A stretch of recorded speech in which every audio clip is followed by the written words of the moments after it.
Yung retreat namin ay napika ko lagi napika ko nung tanong ni Gareth na are you a good seller or a bad seller? Kasi alam naman natin na sa isang human, we're composed of many differences, composed of many of them, and there are good and bad sales na always in harmony.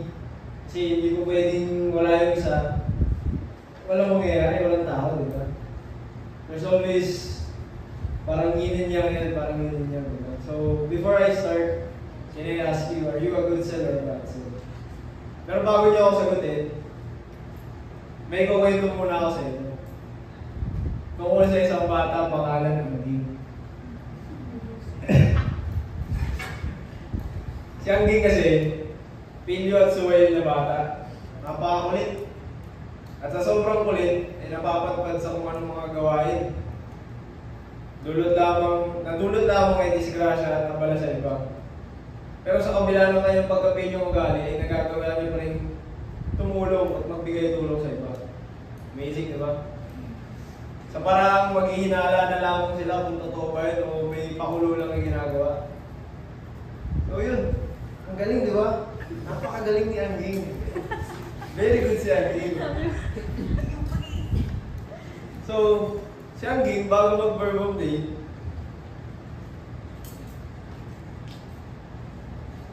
bago mag-Verbum Day si Angging, nare-relate ko talaga yung sarili ko sa kanya. Kasi aminin ko man, happy ko lagi ako lagi na tao. And dati, hindi ko pasan yung pagiging panganay sa bahay. Kasi bunso ako eh. And isa lamang yung sa mga perks ng pagiging bunso. Lumaki akong free-spirited. And follows everywhere that brings me joy or thrill or excitement. To the point na nawawalan na rin ako ng consideration sa mga na-apektuhan ko sa surroundings ko. So long as I feel happy, I feel ecstatic. And one day, Angging was cold. New Year's Eve nun, kaya kung inalukay ang paper na yan. New Year's Eve nun, hanggang madaling araw, nagsa-celebrate sila Angging kasama ang mga tropa. Mga pogi at may dating na tropa. Nagkayayaan, uminom sila, merong iced tea. Nung kalagitnaan ng selebrasyon, niyaya nila si Angging na pumunta sa Verbum Day. Nahikayat, nag-enjoy, at boom, nawala ng 3 taon. Ang galing! Ang galing ni Angging. Ngunit, sa 3 taong nawala si Angging, nakaranas siya ng all sorts of hardship.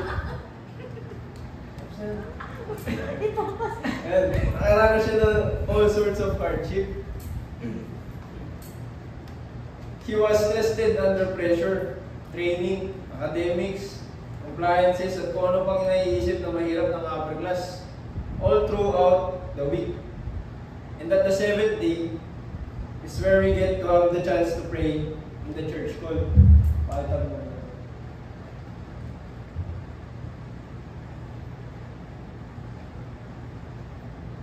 Bali, sa halin kasi, meron kaming plan of the day. Every day is dictated yung oras namin.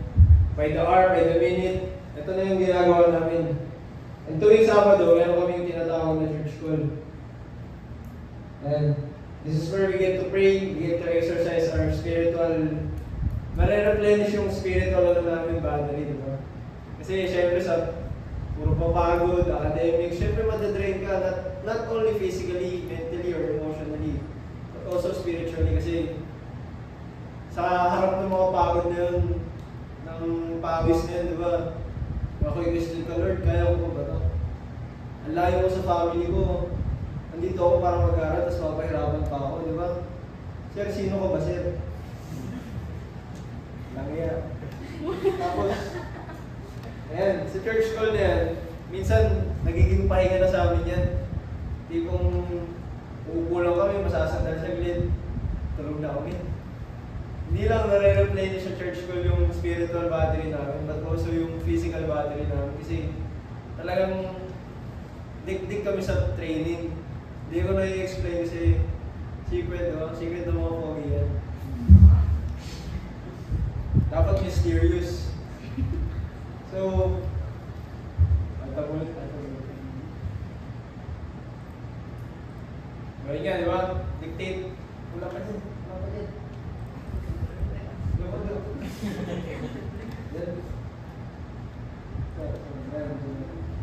So ayun nga, now that you know you have a peek, nakasilip na kayo sa kung paano ako namumuhay sa loob.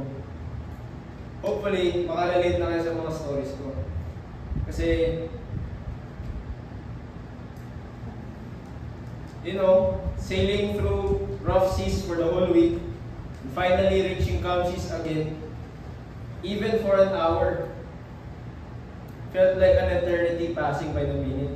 And through that mass, I felt like I was being replenished for battle again. Parang feeling ko kaya ako na ulit. Nakatulog na ako isang oras. Nag-pray ako isang oras. Nag-church ako. Miniting ko ulit si Lord. Nag-pag-usap ko kay Lord. Lord, ito yung mga naranasan ko for the whole week. Give me strength para makakayanin ulit yung another week. Kasi there's this saying sa loob na you always live one day at a time. Na after everything that you've been through that day, kahit gaano pa kahirap, kahit gaano kasaya, gaano kalungkot, it's only that day. And tomorrow will be another. Tomorrow will be new. Tomorrow will be something na hindi mo pa nararanasan today. Hindi man siya guarantee na maganda, hindi man siya guarantee na nagkakatakutan tayo kung gumising.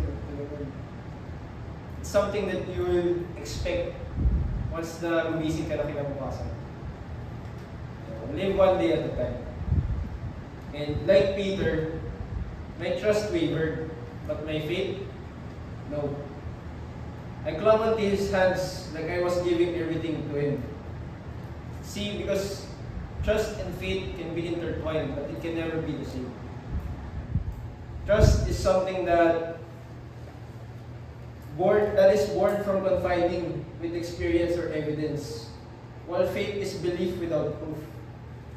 And all throughout the week, laging nasa isip ko, kailan ba matatapos to? All sorts of doubts eating away at my sanity. And yet, why do I feel like I can do this for another week again? One day at a time, I'm always reminded na, ayun nga, at the end of the day, there's always and will always be a time for rest. Disregarding what happened today, will happen tomorrow, but appreciate and congratulate yourself that you've survived for today, and it is something to thank God for. And sa mga, we have this color code, which is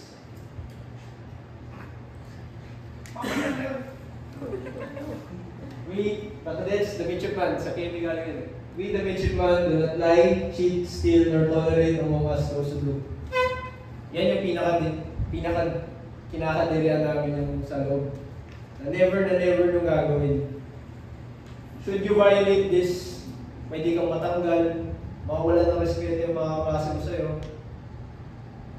Yun, mga nightmares namin sa loob yun. Kasi magkakapatid kami, isipin mo gagawin mo yun sa kapatid mo. For 3 years magkakasama kayo, diba? Tapos gagawin mo yun sa kanila. Mali naman nata. And, ayun nga, pagka na-violate mo, matatrial ka, proving guilty ka, alis ka. And, itong tao ko, kukwento ko sa inyo is, he stole something not out of greed, but due to desperation. And stole money. But why? Pero before you brand somebody as a thief, did you ask them in the first place, why do they steal? Well, this guy, hindi siya galing sa mayaman na family. In fact, they were barely able to send them off to Maab, and it's a blessing that they did. Kasi wala na silang problema, tuition o baon. But they needed money. Expecting na once na pumasok si tropa, makakapagpadala na siya ng sweldo. Kaso hindi yun yung case. Kasi nga nag-aaral pa kami, and he still, not because he wanted to, but out of desperation. And matagal namin dinadus ng mga tropa ko kung sino-sino suspect namin ito. Until nag-arrive ako sa conclusion, napakatagal na deduction nun. Sino nagpunta dito, sino galing dito, anong oras ka pumunta, anong ginagawa mo ng time na to. In-investigate namin yun. And until nag-arrive kami sa conclusion na siya nga talaga yung only possible person na nagnakaw ng pera niya. Pinalipas namin yung oras, pinagabi namin at kinausap ko siya ng personal. This is my only deduction. And nung kinausap ko siya ng personal, umamin siya. Umiyak siya, humingi ng pasensya. Kesyo, dahil gipit na siya, at sino bang nasa tamang isip, papasok sa academy para lang magnakaw. At sino bang nasa tamang isip para magpahiram ng ganong kalaking pera? Isipin mo lahat kami doon, di naman kami lahat papasok, may kaya. Wala kaming ability na makapag-lend ng money sa iba. At syempre, binalik namin yung nakuha ang pera niya. Kasi nasa possession niya pa, syempre, hindi pa napapaka-cash in, cash out transfer, set money. Hindi niya pa napapagawa yan. And binalik namin yung pera at hindi ko na pinaalam kung sino yun. Pero sa kabila nun, nag-raise ako ng awareness at nakapagtayo ng fundraising sa company ko. Para makatulong kami kay tropa. Kasi sa dinami-dami namin, kahit magkambag lang kami ng maliit, may pupundar kami malaki. So I took advantage of that. And ayun nga, malaki ang nalikom namin at dahil doon, nakatulong kami sa family niya. Currently kasi, they were experiencing something with medical. So kailangan talaga ng pera. Kailangan may pupundar ng pera. And magigets nyo rin naman yung perspective ng guy kasi out of desperation, kailangan ng money for medical. This is medical issues we're talking about. And he needs money. And when another guy asked for help, this is from another timeline. When another guy asked for help, he did willingly. Tumulong siya, he gave money. Nakakabilib, di ba? Pero yung pera na yun, di galing sa nakaw. Galing sa sugal. Pero, ayun nga, he did something bad in the past. He apologized, he reflected on it, on what he did, and it became his driving force to become better. Ang galing, di ba? Ang galing ni Andy. Fast forward nung kalasan namin.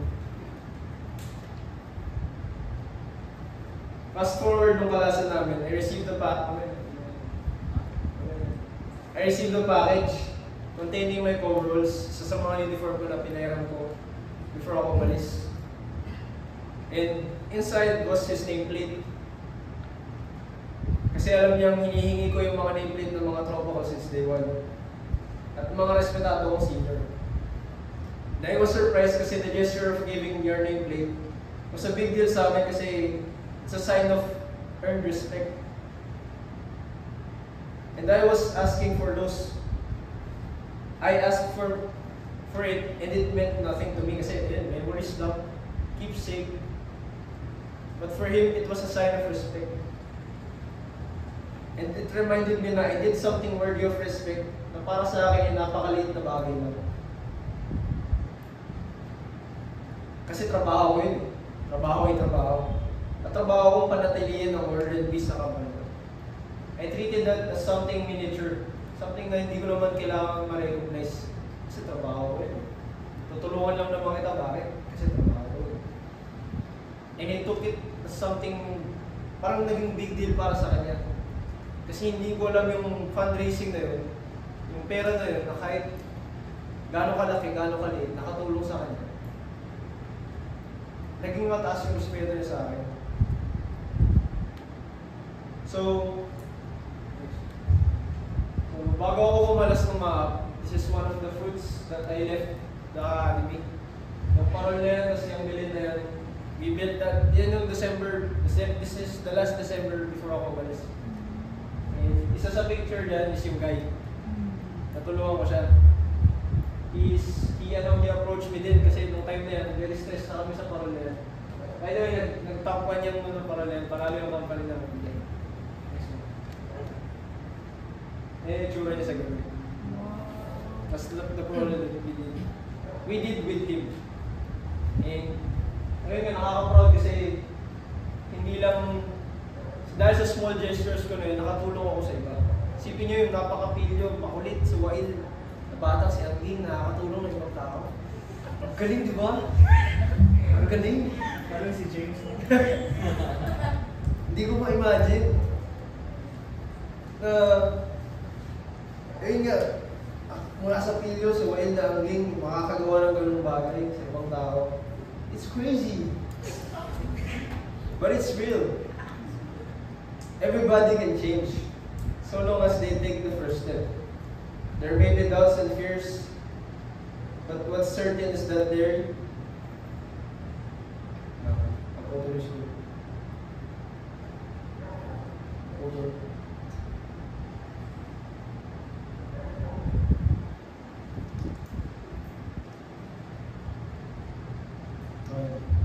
what's certain is that there is always goodness in every people. Regardless kung gaano kasama yung nagawa nila sa dati. Ito pala yung nameplate na nakita ko sa package ko. That's what he said. And I think that's one of my proudest achievement so far in my life because I helped someone through my works, dahil sa trabaho, nakatulong ako sa iba. And ngayon, nakasampa na siya. Nasusustentuhan niya ng family niya. And I'm proud of him kahit nandito pa ako sa lupa. So, before matapos yung talk ko, there's 3 things I want to ask. What part of the passage, song, guidelines struck you the most?